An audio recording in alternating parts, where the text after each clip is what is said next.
माझी स्वतःची शेती आहे जिथे रासायनिक पद्धतीने आता शेती केली जाते आहे. तर रासायनिक शेतीचे तोटे तुम्हाला माहीतच आहेत की कशाप्रकारे आपल्याला फळभाज्या आणि मार्केटमध्ये मिळतात आणि त्यामुळे होणारे जे रोग वगैरे आहेत त्याची तुम्हाला कल्पना असेलच. आपण जे खातोय पितोय ते सगळं विषारी आहे आणि हा सगळा प्रकार कुठेतरी थांबावा अशी माझी इच्छा आहे. आणि म्हणून मी या झिरो बजेट शेतीत ही माहिती घेण्यासाठी आलेली आहे की जेणेकरून मी माझं स्वतःचं शेत पुन्हा झिरो बजेट शेतीचं तंत्राने करेन. स्वतः पण विषमुक्त खाईन आणि दुसऱ्यांनाही विषमुक्त खाऊन घालण्याची माझी इच्छा आहे. त्यानंतर जी माहिती मिळाली ती मी इतर ठिकाणी पसरवण्याची इच्छा ठेवते आणि त्यांना अपील करते की त्यांनी निदान स्वतःची जी काही थोडीफार शेती आहे ती झिरो बजेट प्रकाराने करावी आणि दुसऱ्यांनाही ती करण्यासाठी अपील करावी. मी बाय प्रोफेशन सॉफ्टवेअर इंजिनियर आहे, पण मध्यंतरी मला हे झिरो बजेटचं मुरबाडच्या सेमिनारचं कळलं आणि तसं थोडंफार इच्छा होती आधीपासून शेती करायची, पण झिरो बजेट हा कन्सेप्ट काही फार माहिती नव्हता. थोडेफार व्हिडिओज वगैरे बघितले होते, पण त्याच्यानंतर जेव्हा कळलं तेव्हा मी म्हणजे कसं इच्छा असली तुमची तर तुम्हाला सगळं जमतं, त्यावेळेला सुट्टीही जुळून गेली आणि मी झिरो बजेटचं मुरबाडचं सेमिनार अटेंड केलं आणि ते मला एवढं आवडलं की आता माझ्या घरात माझी बहीण, माझा भाऊ हे सगळेच जण त्या दिशेने आम्ही वाटचाल करतोय आणि आत्ता मी कणकवलीच्या सेमिनारला पण आलेली आहे. मी मूळची इथलीच आहे, जवळची, इथून अर्धा तासावरती तळगाव म्हणून गाव आहे आणि मी भावाला सांगितलं आहे की तिथली जी आपली जमीन आहे ती सध्या आपल्याला माहिती नाही आहे, ती आपण आपल्या नावावर करून घ्यायची आणि तिथे अशा प्रकारची शेती करायची. सध्या आमचं कर्जतला छोटंसं फार्म आहे, तिथे मी भाज्या घेते, पण आता जे सरांनी शिकवलं त्या मॉडेलप्रमाणे आम्ही ज्या मुरबाडच्या शिबिरातल्या ज्या काही होत्या थोड्या जणी त्या सगळ्या जणी मिळून तिथे त्या मॉडेलप्रमाणे शेती करायचं ठरवलेलं आहे. झिरो बजेटच्या ह्या सेमिनारला मी पहिल्यांदाच येते आहे. खरं तर माझी एक फार्मर आहे, तिच्याकडून मला या सगळ्याबद्दल माहिती मिळाली. एक कुतूहल होतं की शेतीमध्ये खर्च न करता तुम्ही फायदेशीर शेती कसं काय करणं शक्य आहे आताच्या काळात, कारण पेस्टिसाइड वगैरे सगळं वापरणं हे एक नॉर्मल गोष्ट होऊन गेले.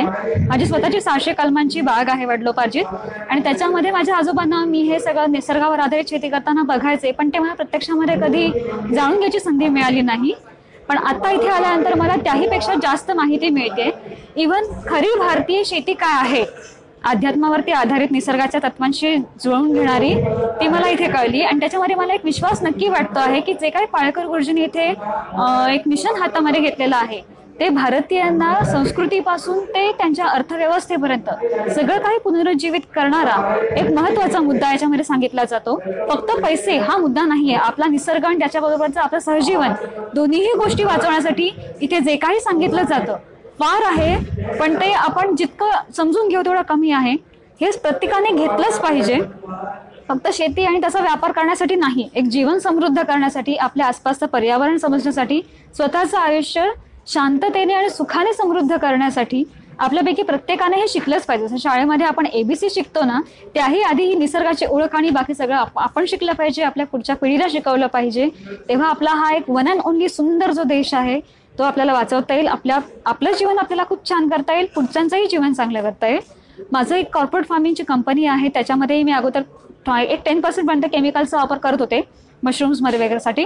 मी आता इथे जे काही शिकणार आहे त्याचाही अवलंब मी प्रयोग म्हणून त्याच्यामध्ये करणार आहे आणि याच्या पुढे माझे शेतीचे जे काही सगळे प्रोजेक्ट आहेत कॉर्पोरेट फार्मिंगमधले ते मी पूर्णपणे झिरो बजेट प्रमाणेच करणार आहे आणि माझ्याप्रमाणे सगळ्यांनीही हे प्रयत्न करावेत अशी माझी विनंती आहे. बघायला गेलं तर शेतीशी माझा दुरान्वयही संबंध नाही लहानपणापासून. म्हणजे आमचं सगळं जन्म शिक्षण सगळं शहरामध्ये झालं, पण प्रचंड आकर्षण होतं गावचं आणि गावच्या जमिनी आणि त्याची शेती आणि हे सगळं करता करता आम्ही गावात जमीन घेतली.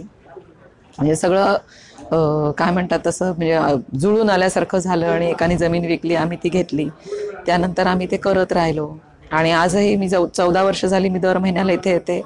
मुंबईत असते मी, मुंबईत आमचं दुकान आहे आणि ते दुकान चालवता चालवता शेतीही करावी अशी इच्छा झाली आणि म्हणून आम्ही ते करतोय.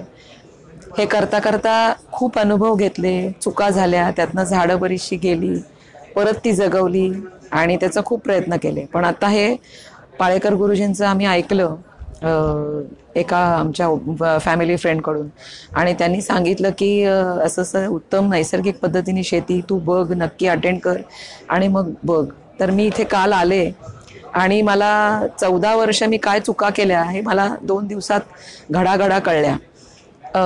आणि पुढे मला काय करायचं आहे, कोणत्या पद्धतीने मला जायचं आहे आणि मला नक्की मला उत्पन्न घेताना कसं कसं त्याच्यामधली रसायनविरहित विषमुक्त उत्पादन घेता येईल या संदर्भात मला इतकी चांगली माहिती मिळाली की मी माझंच नाही तर मी इतरांनाही हे ज्ञान पोहोचवण्याचा प्रयत्न करीन. आधी मी स्वतः त्याचा अंगीकार करीन, लोकांना त्याचं दाखवीन रिझल्ट्स, आणि मग मी त्याचा नक्की प्रचार करण्याचा प्रयत्न करीन. मी मुंबईत जन्मले, मुंबईत वाढले आणि बँकिंग सेक्टरमध्ये ब्रँच मॅनेजर म्हणून काम करत होते. पण मी बालपणी जे माझं गाव पाहिलं आणि जी शेती पाहिली, माझ्या आजोबांची जवळजवळ 1000 कलमं आहेत, शेती आहे, आणि ते जे जीवन होतं ना ते मी फार मिस करत होते. आणि अचानक माझं पोस्टिंग अलिबागला झालं आणि तिथे जेव्हा मी शेतकऱ्यांच्या सहवासात आले तेव्हा मला वाटलं हे खूप होतं. आपण पाहतोय की बाहेर जे काही अन्नपदार्थ मिळतात त्यात पेस्टिसाइड्स वगैरे वगैरे बऱ्याचशा गोष्टी, पण आपण किती मुलांना यापासून वाचवणार. मग हीच जर शेती मी केली आणि मी माझ्यासाठी फळझाडं भाजीपाला काही उगवला तर किती फायदा होऊ शकतो, ह्या उद्देशाने प्रेरित होऊन मी गावी आले. गावी येण्याचा उद्देश दुसरा हा होता की मला शेती जी हवी होती ती गावी मला कळत नव्हती आणि मी नेटवर बऱ्याच वेळा शोधलं तेव्हा मला हे पाळे गुरुजींचं बरेचसे व्हिडिओ क्लिप्स मिळाले आणि मग तिथून मला कळलं जर मला सुरुवातच शून्यातनं करायची तर मी का नाही ही आध्यात्मिक शेती करायची, आणि त्या उद्देशाने इथे आले. आणि इथे आल्यानंतर मला वाटतं की हे प्रत्येक शेतकऱ्यांना जर आपण हे पोहोचवलं इथून तर बरेचसे शेतकरी आणि जी मुंबई राहणाऱ्या ज्या आया आहेत ज्यांना असतं माझ्या मुलांच्या पोटात पेस्टिसाइड जाऊ नये, मी त्यांना चांगलं अन्न कुठनं देऊ, तर जर सगळ्या शेतकऱ्यांनी एकत्र येऊन आपण असं काहीतरी काम केलं तर आपण आपल्या पुढच्या जनरेशनला, पुढच्या भावी पिढीला चांगलं सकस अन्न देऊ शकतो. आणि पाळेकर गुरुजींच्या ह्या आज पहिल्यांदा मी इथे आले, पण मला असं जाणवलं की अशी बरीच लोक आहेत की ज्यांना इंटरेस्ट आहे पण त्यांच्याकडे पाळेकर गुरुजी पोहोचू शकत नाही. तर आपण हे सगळ्यांनी एकत्र केलं आणि आपण जर त्यांच्यापर्यंत पोहोचण्याचा प्रयत्न केला, आणि मी जेव्हा ऍक्च्युअली काम करते आणि लोक त्याची फळं बघतात तेव्हा मला खात्री आहे की अख्खा भारत एकत्र येईल आणि ही शेती आपण पुढे अशा प्रकारची नेऊ आणि लवकरच आपण सुजलाम सुफलाम होऊ.